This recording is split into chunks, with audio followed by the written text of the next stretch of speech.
हर हर महादेव, हर हर महादेव। हमारे यूट्यूबर भक्त भगवान की जय हो।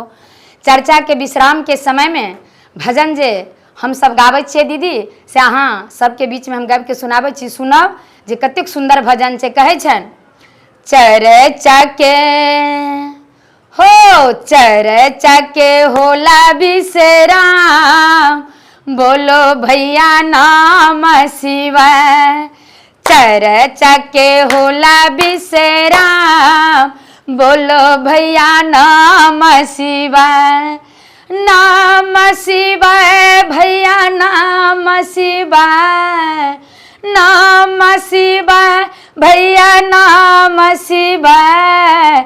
चर्चा के हो, चर्चा के होला विश्राम, बोलो दीदी नाम शिवाय। चर्चा के होला विश्राम, बोलो दीदी नाम शिवाय। चर्चा सुनन को शिव गुरु आए, चर्चा सुनन को शिव गुरु आए। शिव गुरु आए दीदी गौरा मैया आए, शिव गुरु आए संग पार्वती आए।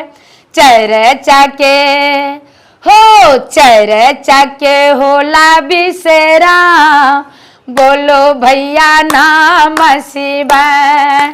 चर्चा के होला विश्राम, बोलो दीदी नाम शिवाय।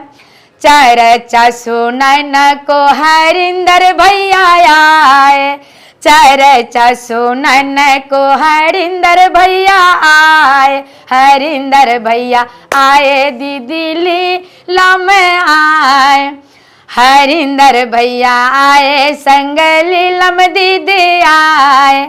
चर्चा के हो, चर्चा के होला विश्राम, बोलो भैया नाम शिवाय। चर्चा के होला विश्राम, बोलो दीदी नाम शिवाय। तेसर में क्या आबै छथिन चर्चा सुने ले हमर शिष्या दीदी गुरु भाई बहन। बड़ा सुंदर भाव है ठाम कैसे सुनै सुनू और देखियो विचार करियो। कहै छै चर्चा सुनन को राम जी आए, चर्चा सुनन को राम जी आए। राम जी आए संग सीता मैया आए, राम जी आए संग सीता मैया आए।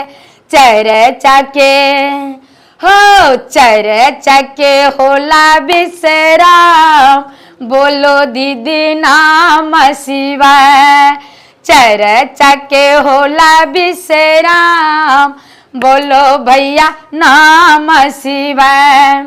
चर्चा सुनन को कृष्ण जी आए, चर्चा सुनन को कन्हैया जी आए। कृष्ण जी आए संग राधा मैया आए, कृष्ण जी आए संग राधा मैया आए। चर्चा को हो, चर्चा को होला विश्राम, बोलो भैया नाम शिवाय। चर्चा के होला विश्राम, बोलो दीदी नाम शिवाय। लास्ट पंक्तियां छन जे ए चर्चा के भाव से और ए दिल से सुनै छन और हृदय में बसबै छन और अपना गुरु के चरण कोटि नमन करे छन के से सुनी। बड़ा सुंदर भाव कहै छन चर्चा सुनन को गुरु भैया आए, चर्चा सुनन को गुरु भैया आए।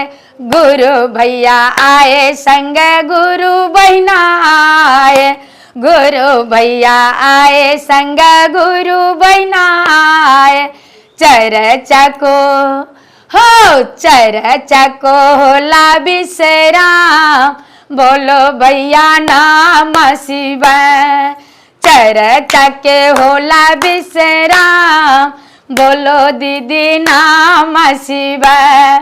पहिला में दाया भैया, दूसरा में चर्चा, पहिला में दाया भैया दूसरा में चर्चा, दूसरा में चर्चा दीदी दूसरा में चर्चा, तीसरा में हो तीसरा में नमन प्रणाम, बोलो भैया नाम शिवाय, तीसरा में नमन प्रणाम, बोलो दीदी नाम शिवाय।